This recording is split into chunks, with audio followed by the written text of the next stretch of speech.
نہیں آ رہی میرا خیال ہے بات سمجھ میں؟ تو ہم کیوں اللہ کا جو حکم ہے ہم اس کو فالو کریں گے؟ ٹینشن لینے کا ہے ہی نہیں اللہ میں کہہ رہے ٹینشن لینے کا نہیں ہے تو پھر کس لینے کا کیوں ہے پھر ٹینشن جو اللہ کی طرف سے آئے وہ لیا کرو بھائی. اب اللہ کی طرف سے اللہ ہم سب کو آزمائشوں سے بچائے. بعض جیسے مولانا طارق صاحب کا بیٹا بیچارہ جوانی میں چلا گیا, اب یہ ٹینشن کس کی طرف سے ہے؟ اللہ کی طرف سے. اس میں وہ بیچارے غمزدہ ہو گئے, پھر بھی زبان سے وہ ناشکری کی بات نہیں کر رہے. یہ اس طرح کی ٹینشنیں ہر ایک کو آتی ہیں, لیکن یہ تھوڑی جو دیندار ہوتے ہیں وہ جلدی اس ٹینشن سے نکل آتے ہیں. اللہ پہ سوچ کے, توکل کر کے, صبر کر کے. بے دین آدمی اس میں مر جاتا ہے. تو ایک تو حادثات کی یا اس طرح کی وہ تو سب کے ساتھ ہو سکتی ہے, اللہ ہم سب کو بچا کے رکھے. لیکن زیادہ تر ٹینشنیں ہم نے اپنے اوپر خود مسلط کی ہوئی ہیں. تو اللہ پہ توکل کرو, اللہ پہ اعتماد کرو, شادیاں بھی دبا کے کرو, بچے بھی اسپیڈ سے پیدا کرو. ہاں پھر ان کی تربیت کی فکر بھی کرو, خالی ایکسیلیٹر پہ پاؤں مت رکھو. تربیت کا مطلب یہ ہے کہ ان کے برے ماحول میں نہ بیٹھنے دو. یہ جو چور ڈاکو نکلتے ہیں نا بچے, یہ وہ نہیں ہوتے جو 2 یا 10 بچے تھے تو سنبھل نہیں رہے تھے. یہ وہ بچے ہوتے ہیں کہ 2 ہوتے ہیں تو بھی سنبھالنے کی فکر ہی نہیں ہوتی. تو چرسیوں میں بیٹھ رہے ہیں, ڈاکوؤں میں گھوم رہے ہیں, تو پھر تو ایک بچہ بھی ہوگا وہ بھی بگڑے گا. تو زیادہ ہوں گے تو آپس میں کھیلنے دو, ان کو ادھر ادھر تعلق نہ رکھنے دو, اس نظر رکھو. تو اللہ سے امید ہے انشاءاللہ اچھے نکلیں گے. پھر بھی نہ نکلیں تو بھائی نوح علیہ السلام اپنے بیٹے کو نہیں ٹھیک کر سکے تو ہم اور آپ کہاں سے کر سکتے ہیں؟ کچھ چیزیں اللہ کی طرف سے ہوتی ہیں, وہ ہمارے اختیار میں نہیں ہوتی. تو اس لیے اللہ پہ جو توکل کرے گا خوش رہے گا, وہ توکل نہیں کرے گا تو وہ برباد ہو جائے گا اور تنہائی کاٹے گی اس کو. مفتی صاحب کوئی لو کون لو قیامت کا زلزلہ قیامت کی لمبا سا جواب ہے, پھر بتاؤں گا.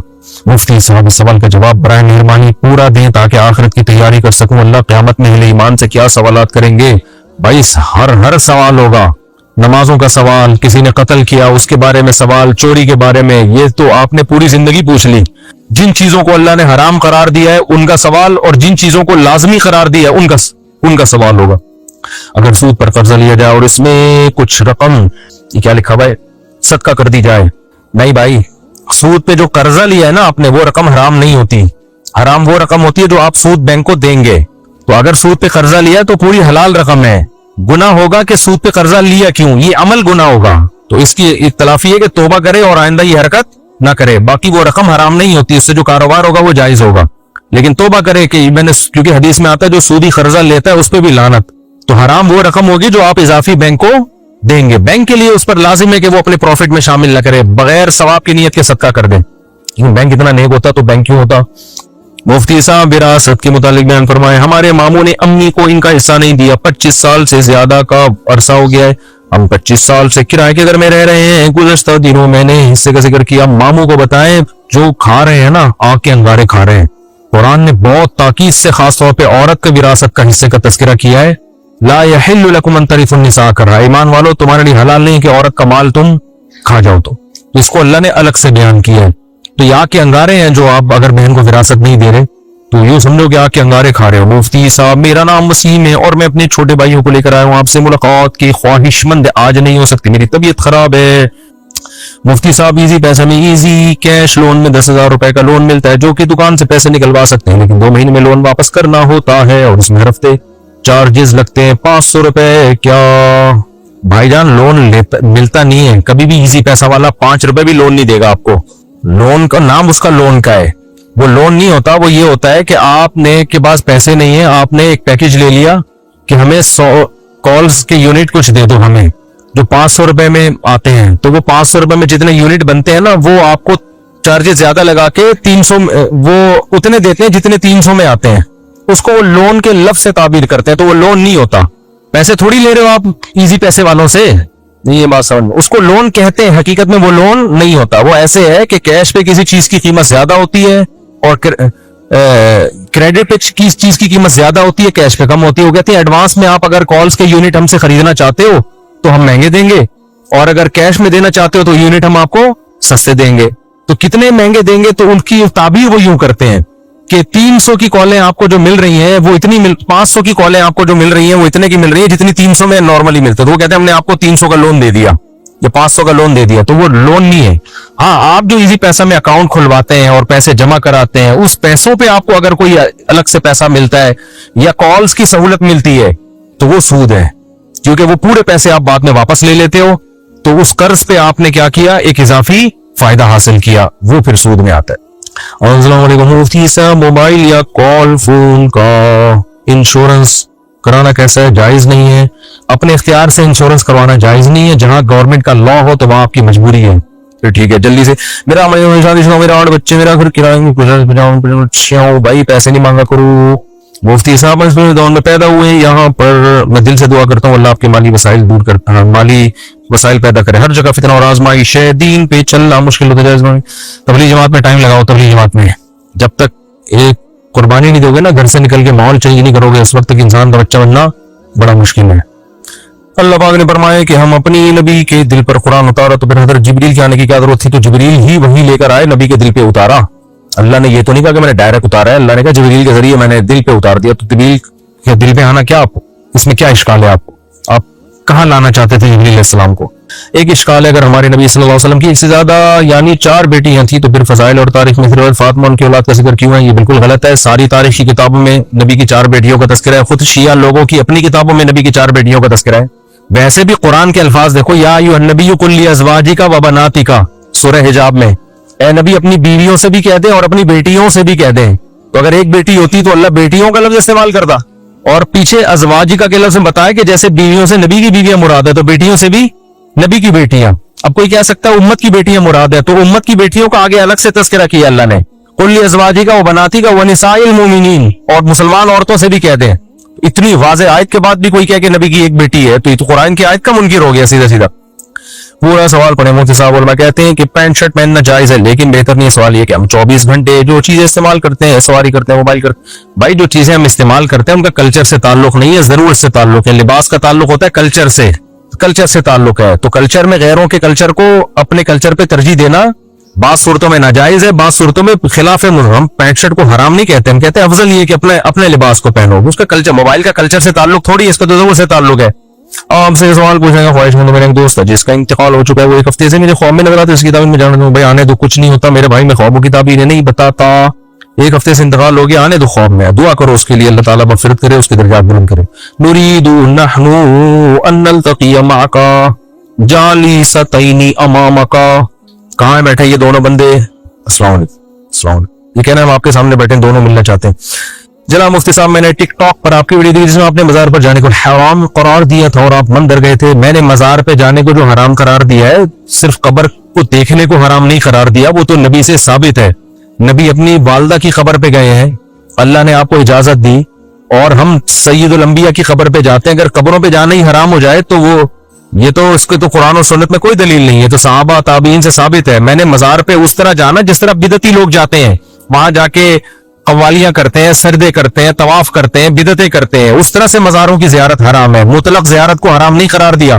میرے خلاف آج کل بہت سے لوگ کلپ بنا رہے ہیں کہ دیکھو فلاں کی خبر پہ کھڑا ہو کے دعا مانگ رہے ہیں، ایک طرف کہتے ہیں مزار پہ جانا حرام ہے. تو ہم نے کب کہا کہ یہ والا جانا حرام ہے؟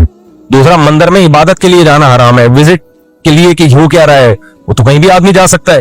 نہیں ہے بات سمجھ میں؟ کسی ضرورت سے تو جا سکتا ہے نا. سینما گھر میں کیا ہوا، آپ کا بچہ تلاش کرنے گیا آپ سینما گھر میں، ضرورت ہے نا. اب کوئی کہہ رہا ہے مفتی صاحب نے فتویٰ دیا سینما گھر میں جانا حرام ہے. او بھائی فلم دیکھنے کے لیے جانا حرام ہے، کوئی ضرورت ہو تو جانا کیا ہے؟ آپ کا بچہ گم گیا وہاں پہ، دیکھ رہے کوئی فلم تو نہیں دیکھ رہا، وہاں تو فرض ہے جانا. تو ایسے ہی مندر پہ جانا کسی اچھے میسج کے لیے، اچھے مقصد کے لیے. وہ اچھا مقصد یہ تھا انڈیا والوں کو پیغام دینا تھا کہ دیکھو تمہارے مندر یہاں پہ محفوظ ہیں. مندر میں پنڈت جی سے انٹرویو لیا ہم نے کہ بھائی آپ کو کوئی عبادت سے روکتا ہے؟ انہوں نے کہا نہیں روکتا. کتنا اچھا میسج گیا. بہت سے ہندوؤں کے کمنٹس آئے کہ ہمیں تو پتہ ہی نہیں تھا کہ پاکستان میں مندر بھی ہے. تو اس میسج دینے کے لیے تاکہ وہاں مسلمانوں پہ ظلم نہ ہو، وہاں بھی مسجدوں کی حفاظت ہو، اس میسج کو دینے کے لیے جانا تو فرض ہے، میں سمجھتا ہوں. ہاں وہاں جا کے میں نے کسی بت کے سامنے جھکا ہوں، عبادت کی ہو تو پھر آپ بتاؤ. تو ایسے ہی قبر پہ میت کے لیے دعا کرنا یہ جائز کیا ہے؟ تو سنت عمل ہے. قبرستان کی زیارت کرنا بھی سنت عمل ہے. نبی نے حکم دیا تاکہ آخرت کی یاد تازہ ہو. وہاں جا کے مردے سے دعا مانگنا یا وہاں بیٹھے رہنا مجاور بن کے، ہم تو گئے دعا مانگ کے نکل لیے پتلی گئی، وہاں بیٹھ تھوڑی گئے تھے ہم. اور اگر میری کہیں تصویر آ رہی ہے کسی قبر پہ بیٹھے ہوئے کی تو وہ غلط عمل ہے، میں اسے رجوع کرتا ہوں. ایسی کوئی تصویر کسی نے وائرل کی ہے میرے بارے میں، پتہ نہیں فیک ہے یا کیا ہے، لیکن اب ہم اس فیک اور حقیقت میں جاتے ہی نہیں. ہم کہتے ہیں بھائی ناجائز ہے، میں نے بھی کیا تو کیا ہے، ناجائز ہے، غلط ہے، میں توبہ استغفار کرتا ہوں. تو کیونکہ فیک ثابت کرنے کے لیے پھر لمبی چوڑی تقریر ہے، تو آسان راستہ ہے بھائی صحیح ہے ناجائز ہے، ختم. میں نے کب کہا کہ میں فرشتہ ہوں؟ بھائی ناجائز عمل ہے اور میں رجوع کر رہا ہوں اور بتا رہا ہوں کہ میں توبہ استغفار کر رہا ہوں، یہ ناجائز عمل ہے. سمجھتے ہو یا نہیں سمجھتے؟ تو قبر پہ جانا میت کے لیے. باقی میں دارالعلوم کورنگی میں گیا تو وہاں میں نے قبر پہ ہاتھ اٹھا کے دعا مانگی تو کسی نے میرے خلاف کلپ بنایا کہ قبر پہ ہاتھ اٹھا کے دعا مانگنا شرک ہے. مفتی صاحب بھائی ہاتھ اٹھا کے دعا مانگنا شرک نہیں ہے. دعا کس سے مانگ رہے ہیں؟ اللہ سے.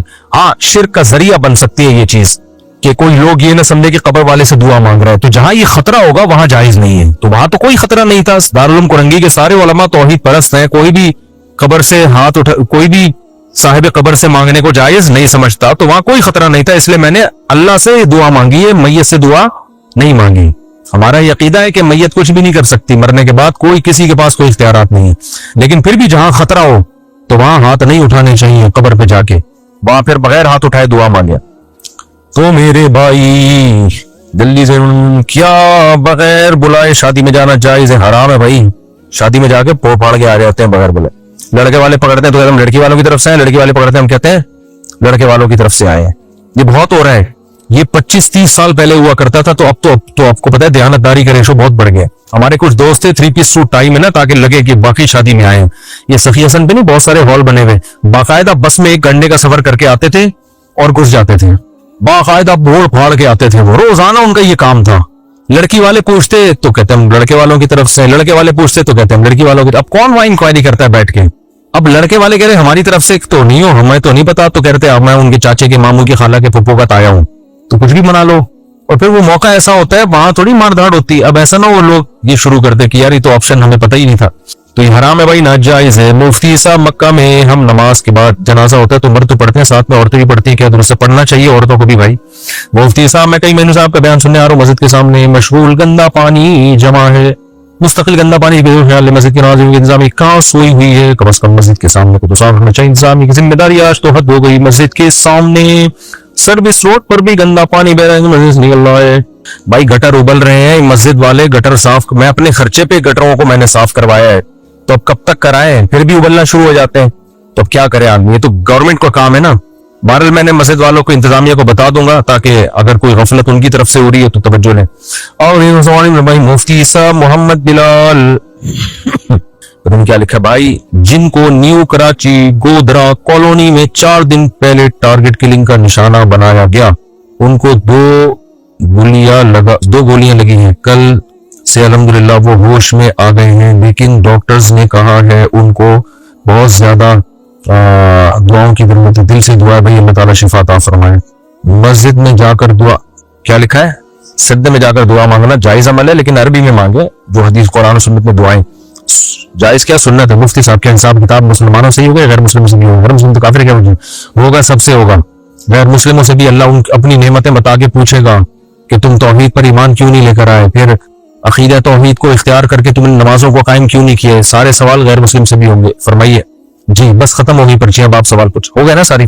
دیکھیں سی فوڈ کا قبرستان جانا خواتین کے لیے ٹھیک نہیں ہے, نبی صلی اللہ علیہ وسلم نے منع کیا ہے. لیکن پھر علماء کا اس میں اختلاف ہوا ہے کہ یہ علی طلاق منع ہے یا بعد میں اس کی اجازت مل گئی تھی, کیونکہ شروع میں تو سب کو منع کیا تھا. پھر نبی نے مردوں کو تو اجازت دی ہے کہ قبرستان جاؤ تاکہ آخرت کی یاد تازہ ہو. تو اس مردوں کو جو اجازت دی ہے اس میں عورتیں بھی داخل ہیں یا نہیں ہیں, اس میں علماء کی 2 رائے ہیں. تو اعتدال والی رائے یہ کہ اگر زندگی میں 1 آدھ دفعہ کبھی چلی جائے پردے کی پابندی کے ساتھ تو اس کی گنجائش ہے, معمول نہ بنائے وہ اس کا.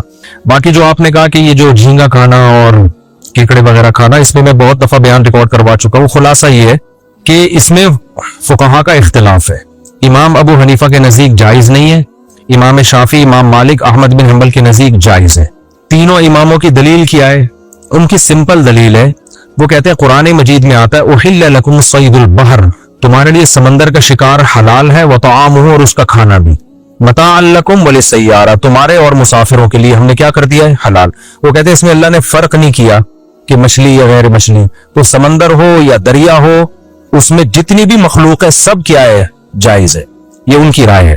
سوائے صرف مینڈک کے بارے میں چونکہ الگ سے حدیث میں آتا ہے کہ حرام ہے, تو امام شافعی نے سمندر کے مینڈک کو مستثنی کیا ہے.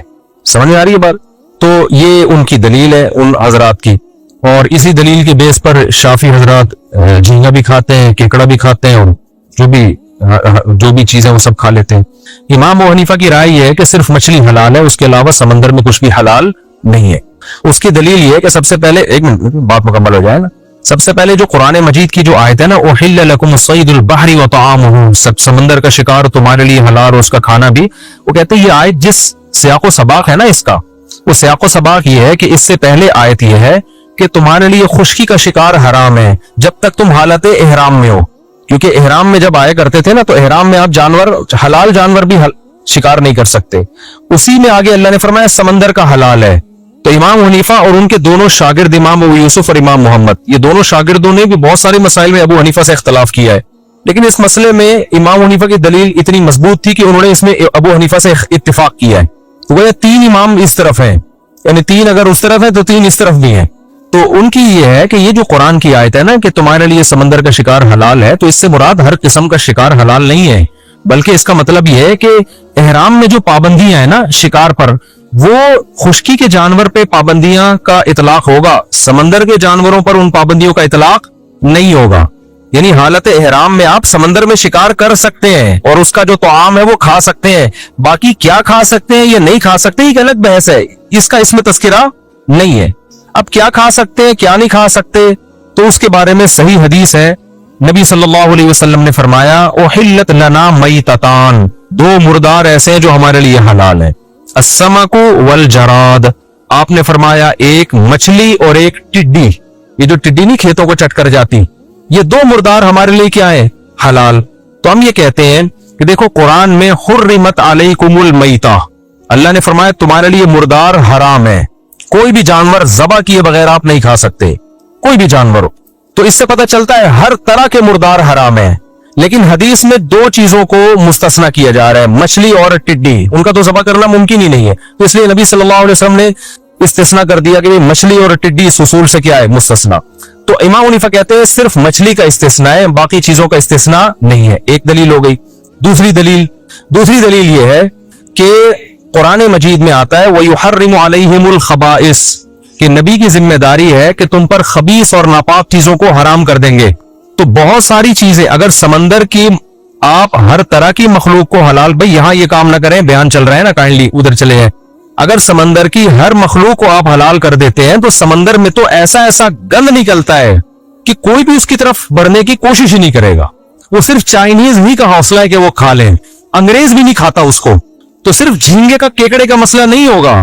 تبھی میں کہتا ہوں کہ اگر آپ کو ابو حنیفہ پہ اعتراض کرنا ہے نا تو پھر آپ کچھوا کھانے کا بھی کو بھی جائز قرار دو، کیونکہ وہ بھی پانی میں بھی رہتا ہے خشکی میں بھی، جیسے کیکڑا پانی میں بھی رہتا ہے اور خشکی میں بھی، مگرمچھ پانی میں بھی رہتا ہے اور خشکی میں بھی، تو مگرمچھ بھی حلال ہے، مگرمچھ کے انڈے بھی حلال ہے، کچھوے کے انڈے بھی حلال ہے، جبکہ کوئی بھی کسی کی بھی طبیعت اس کی طرف مائل نہیں ہوگی۔ تو یہ خبائث میں داخل ہے، خبائث کا مطلب جو خبیث چیزیں ہوتی ہیں، تو سمندر میں ایسا گند نکلتا ہے۔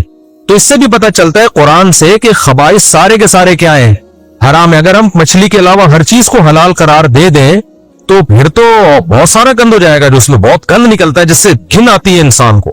تو اس سے پتہ چلتا ہے کہ جو 2 چیزوں کو مستثنا کیا ہے نبی صلی اللہ علیہ وسلم نے، مچھلی اور ٹڈی، اس کے علاوہ سمندر میں آپ کو کسی چیز کو نہیں کھا سکتے۔ ایک اور اہم ترین بات یہ کہ دیکھو جس چیز میں ابتلا ہوتا ہے نا اس کے بارے میں 1-2 حدیثوں سے مسئلہ حل نہیں ہوتا۔ ابتلا کا مطلب صحابہ کرام، یہ جو عرب ہے یہ تو 3 طرف سے جزیرہ ہے، جزیرہ نما ہے، ان کے یہاں تو تینوں طرف، اگر سمندر میں مچھلی کے علاوہ بھی مخلوق حلال ہوتی تو کسی ایک صحابی یا تابعی سے ثابت تو ہوتا کہ انہوں نے جھینگا یا کیکڑا کھایا ہو، جبکہ کوئی ضعیف حدیث بھی ہمیں اس بارے میں نہیں ملتی۔ حالانکہ جو ساحل سمندر پہ رہتے ہیں وہ تو جتنا شوق سے مچھلی کھاتے ہیں اس سے زیادہ جھینگا اور کیکڑا کھا رہے ہوتے ہیں وہ۔ تو یہ بہت مضبوط دلیل ہے امام حنیفہ کی، جو میں نے بتایا تھا نا، وہ امام صاحب پہلے قرآن کو وہ زیادہ اہمیت دیتے ہیں۔ تو قرآن کی جو 2 آیتیں ہیں نا کہ تمہارے لیے مردار کو حرام قرار دیا گیا ہے، حدیث میں صرف مچھلی کو مستثنا کیا گیا ہے، تو اس آیت کو، اور پھر خبائث حرام ہے، تو کہتے ہیں اگر یہ سب چیزیں آ جائیں تو اس میں تو پھر کچھوے اور مگرمچھ اور اس سے بھی زیادہ ایسی چیزیں ہیں کہ یار یہ کیا گند ہے۔ تو کسی صحابی سے ثابت نہیں ہے، کسی تابعی سے ثابت نہیں ہے کہ مچھلی کے علاوہ کسی بھی چیز کو انہوں نے کوئی ایک دفعہ کھانا بھی ثابت نہیں ہے۔ تو اس لیے، اور پھر ویسے بھی گوشت جو ہے نا، گوشت اس میں اصل ہے حرمت، جب تک حلال ہونے کی دلیل نہ ہو اس کو کیا سمجھا جائے گا، حرام سمجھا جائے گا، جب تک حلال ہونے کی دلیل نہ ہو۔ تو سمندر کی دیگر جتنی مخلوق ہے اگر دلائل اس میں ٹکرا رہے ہیں کہ پتہ نہیں حلال ہے حرام ہے، تو جب تک حلال ہونے کی واضح دلیل نہیں ہوگی شریعت کے اصول کے مطابق اس کو حرام ہی سمجھا جائے گا، کیونکہ گوشت میں شریعت نے احتیاط کا حکم دیا۔ اس کی مثال ایسے ہے کہ جیسے آپ نے کسی جانور کو اللہ کا نام لے کے شکار کیا, گولی لگی اور ادھر سے کسی کتے نے بھی آگے مار دیا اس کو. اب آپ کو نہیں پتا چل رہا کہ یہ آپ کی تیر کی مثال دے رہا ہوں میں, زیادہ بہتر ہے کہ آپ کے تیر سے یہ مرا ہے یا کتے کے کاٹنے سے مرا ہے, تو وہ حرام ہے آپ کے لیے, کیونکہ اس میں کیا پیدا ہو گیا, شک پیدا ہو گیا. جب تک یقین نہ ہو اس کو حرام سمجھا جائے گا. اب اسلامی ملکوں میں چونکہ سب مسلمان ہی ہیں تو وہاں تو شک کرنے کی ضرورت نہیں ہے. غیر مسلم ملک میں ہم کہتے ہیں کہ اگر آپ کے پاس ذبیحہ آیا تو آپ اس بیس پہ نہیں کھا سکتے. کوئی گوشت آیا, ذبیحہ نہیں, گوشت آیا آپ کے پاس, آپ امریکہ میں تھائی لینڈ میں کہیں تھے, گوشت پکا کے لے آیا کوئی غیر مسلم, امکان تو ہے, ہو سکتا ہے کسی مسلمان سے ذبح کرایا ہو, لیکن اس امکان کی بیس پہ آپ کھا سکتے ہیں اس کو؟ نہ, آپ تحقیق کرو گے بھائی کیسے کسی مسلمان سے ذبح کرایا کہ نہیں کرایا, اور اگر وہ خبر دیتا ہے تو اس کی خبر پہ بھی اعتماد نہیں ہے. کوئی حلال سرٹیفکیٹ دکھاؤ, کوئی ادارہ دکھاؤ. تو اس لیے ہم کہتے ہیں غیر مسلم کنٹری میں تحقیق کرنی پڑے گی آپ کو. تو اس سے پتہ چلتا ہے کہ گوشت میں اصل یہ کہ وہ حرام ہے جب تک حلال ہونے کی دلیل نہ ہو. نباتات میں اصل یہ کہ حلال ہیں جب تک حرام ہونے کی دلیل نہ ہو, کیونکہ نباتات ہر قسم کے کھا سکتے ہیں. اس میں جب تک حرام ہونے کی دلیل نہیں ہوگی تو آپ حلال ہی سمجھیں گے, لیکن گوشت میں جب تک حلال ہونے کی دلیل نہیں ہوگی آپ اس کو کیا سمجھیں گے, حرام سمجھیں گے. تو امام حنیفہ یہ کہتے ہیں کہ بھئی مچھلی کے حلال ہونے پر تو دلائل ہے, قرآن میں بھی تذکرہ کر دیا, نبی نے بھی کھایا اس کو, صحابہ بھی کھاتے تھے, صحیح حدیث ہے کہ 2 ہمارے لیے مردار حلال ہے. اس کے علاوہ کے بارے میں دلائل یہ کہتے ہیں کہ ناجائز ہے, اور اگر آپ ان دلائل سے نہیں مانتے تو وہ خاموش ہے شریعت اس بارے میں. تو جب تک ان کے حلال ہونے کی واضح دلیل نہیں ہوگی ان پہ ناجائز ہونے کا ہی احتیاطاً فتویٰ لگایا جائے گا. سمجھ میں آ رہی ہے بات؟ ایک آخری بات کر کے میں اس بحث کو سمیٹتا ہوں. یہ اختلاف تو ہے کیکڑے میں اور جو بھی مگرمچھ وغیرہ سب چیزوں میں ہم اس کو ناجائز سمجھتے ہیں, صرف مچھلی کو. جھینگے کے بارے میں خود حنفیوں میں اختلاف ہے, صرف جھینگے کے بارے میں. وہ اس اختلاف کی بیس یہ ہے کہ جیسے حضرت مفتی تقی عثمانی صاحب وہ جھینگے کو جائز کہتے ہیں, حالانکہ وہ فقہ حنفی ہی کو فالو کرتے ہیں. وہ جائز اس بیس پہ کہتے ہیں کہ یہ مچھلی ہی کی ایک قسم ہے, سمندر کی مچھلی حلال ہے یا نہیں ہے.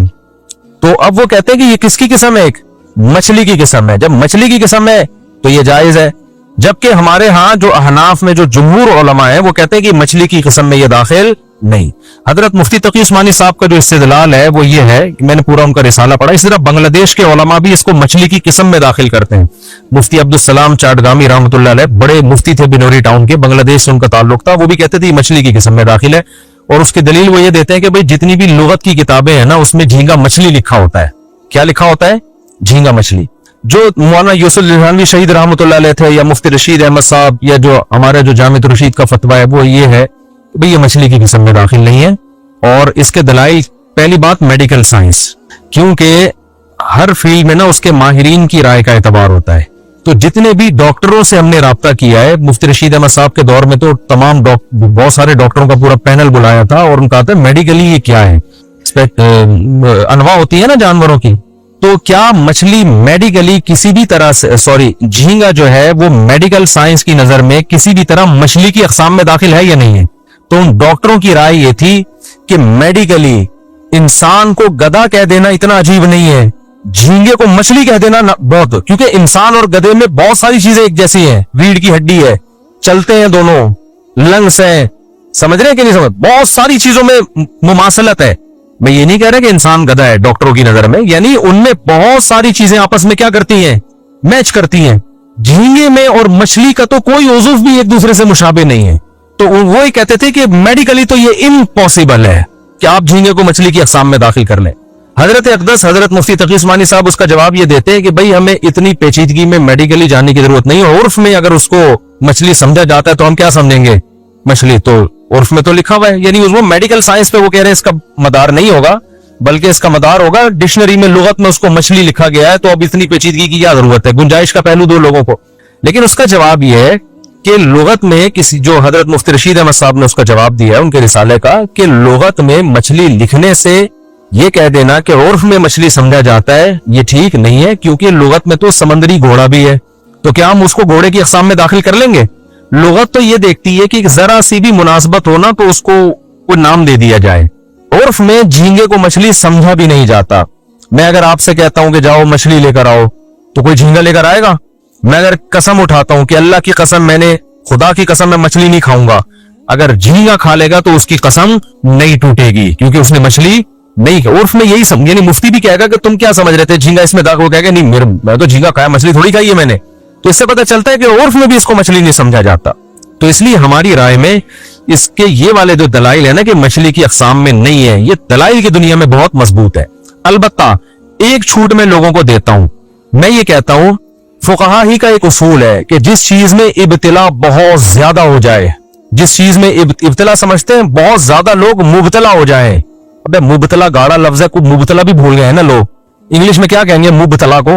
ایک چیز کا رواج بہت زیادہ ہو گیا ہو تو خود فقہ حنفی ہی کا اصول ہے کہ اگر اسلام میں اس کی کوئی گنجائش دوسرے فقہ میں ملتی ہے اور وہ چیز سوسائٹی میں بہت زیادہ پھیل گئی ہے تو اس کے پھر اس علاقے میں جہاں وہ بہت زیادہ پھیل گئی ہو, پوری قوم سے چھڑوانا ناممکن ہو, تو دوسرے فقہ پہ فتویٰ دینے کی گنجائش. یہاں ہمارے ہاں جھینگے کا بہت زیادہ رواج نارملی نہیں ہے, بنگلہ دیش میں بہت زیادہ رواج ہے, وہ صدیوں سے کھاتے آ رہے ہیں, حالانکہ وہ ٹوٹلی فقہ حنفی کو فالو کرتے ہیں بنگلہ دیش. تو میں وہاں بنگلہ دیش میں کے لیے کہتا ہوں کہ یار اب ان کو یہ کہنا کہ جھینگا چھوڑ دو, وہ دنیا چھوڑ دیں گے, جھینگا نہیں چھوڑیں گے وہ.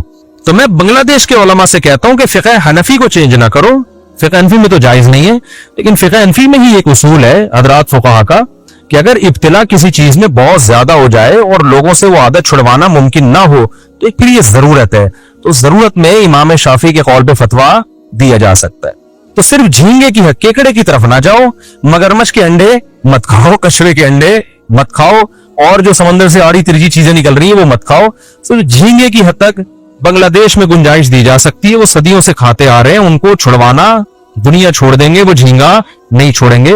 تو کہیں ایسا رواج ہونا تو پھر اس میں جو ہے وہ دوسرے فقہ پہ عمل کیا جا سکتا ہے, کیونکہ بہرحال ایسا تو نہیں ہے نا کہ اتفاقی مسئلہ ہو. کتے کی اجازت نہیں دی جائے گی کہ آپ کہ مسلمان چائنا میں جو رہتے ہیں, جو چائنیوں کو دیکھ دیکھ کے سب نے کتے کھانا شروع کر دیے, تو اس کی گنجائش نہیں ملے گی. وجہ اس کی یہ کتا سب کے نزدیک کیا ہے, حرام ہے. لیکن جہاں علماء مجتہدین ہی کا اختلاف آ جائے, ائمہ اربعہ ہی کا اختلاف آ جائے, چاروں اماموں کا اختلاف آ جائے, چونکہ ان اماموں کو بھی ہم بڑی ویلیو دیتے ہیں, تو ہم یہ کہتے ہیں کہ اگر کسی علاقے میں بہت زیادہ رواج پڑ گیا ہے تو اس کو چھوڑنا ممکن نہیں ہے, تو بھائی اس اختلاف کا فائدہ ایسی جگہ پہ اٹھایا جا سکتا ہے. اس کی ایک مثال دے دوں کہ اگر کسی عورت کا شوہر مارکیٹ سے شارٹ ہو گیا, گم ہو گیا, پتہ ہی نہیں کہ سالوں نے اٹھایا ہے یا پولیس نے اٹھایا ہے یا کہاں ہے, یا 1 سال ہو گیا, 2 سال ہو گیا, 3 سال ہو گئے, 4 سال ہو گئے, تو فقہ حنفی, فقہ شافعی, فقہ حنبلی, تینوں فقہ میں جب تک اس کی موت کا 100% یقین نہیں ہو جاتا, عورت کہیں اور شادی بولو نہیں کر سکتی. کسی کے نکاح میں جب تک یقین نہیں ہوگا ہم کیسے, اور یقین ہوتا ہے 100 سال کے بعد جا کے, 99 سال کے بعد جا کے, تو 99 سال میں رہ گیا وہ خود ہو سکتا ہے مر جائے, اس وجہ میں کہ نہیں کر سکتی وہ 99 سال ایک تعبیر ہے کہ 99 سال تک نہیں, مطلب یہ کہ نہیں کر سکتی. اب ہوا یہ تھا ہندوستان میں ہندو بلوائی آتے تھے, بہت سارے مسلمانوں کو کاٹ کے چلے جاتے تھے, اس میں لاکھوں مسلمان لاپتہ ہو گئے. جب یہ ظلم ہوا ہے نا ہندوستان میں, اب بھی ہوتا رہتا ہے, ہزاروں عورتیں کا پتہ ہی نہیں کہ ان کا شوہر زندہ ہے کہ مر گیا.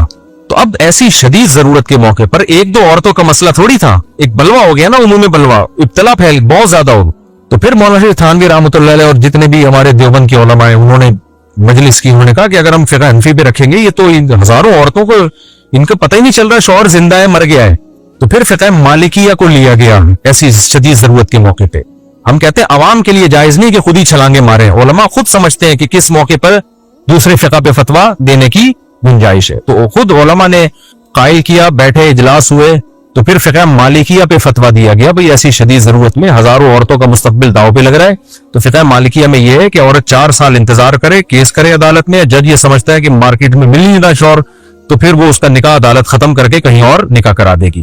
پھر پرانا والا شوہر اگر مل گیا تو مالکی فقہ میں تو ہے کہ نئے والے کے ساتھ ہی رہے گی, لیکن فقہ حنفی میں علماء نے کہا ہم نے چونکہ ضرورت کی حد تک لیا ہے, تو اب جب پرانا آ گیا ہے تو اب ضرورت کیا ہو گئی, ختم, اب یہ پرانے کے پاس جائے گی, نئے سے نکاح ختم کیا جائے گا اس کا. سمجھ رہے کہ نہیں سمجھ رہے؟ تو ضرورت کے وقت علماء خود گنجائش دیتے ہیں کہ بھائی, اور یہی اسلام کا ایک اختلاف کا ایک فائدہ ہے, ایک فلیکسیبلٹی رکھی ہے اللہ تعالیٰ نے تاکہ قیامت تک یہ دین اور مذہب چل سکے سوسائٹی کے حساب سے. تو خود سے یہ کام نہ کیا کریں پینترے بدلنے والا, لیکن علماء خود گنجائش دے دیتے ہیں جہاں ابتلا ہو, جہاں عادت چھڑوانا پاسبل ہی نہیں رہا, تو گنجائش دے دیتے ہیں کہ بھائی کیکڑے کے بارے میں تو نہیں دیتے گنجائش, اسی طرح یہ مگرمچھ کے انڈے منڈے نہیں کھائیں آپ, ٹھیک ہے نا, لیکن جھینگے کے بارے میں خود حنفی علماء گنجائش دے دیتے ہیں کہ اگر کہیں ابتلا بہت زیادہ ہے تو بھائی اس پہ زیادہ شدت مت کرو, کھانے دو اس کو, امام شافعی کے قول کو لینے دو اس کو,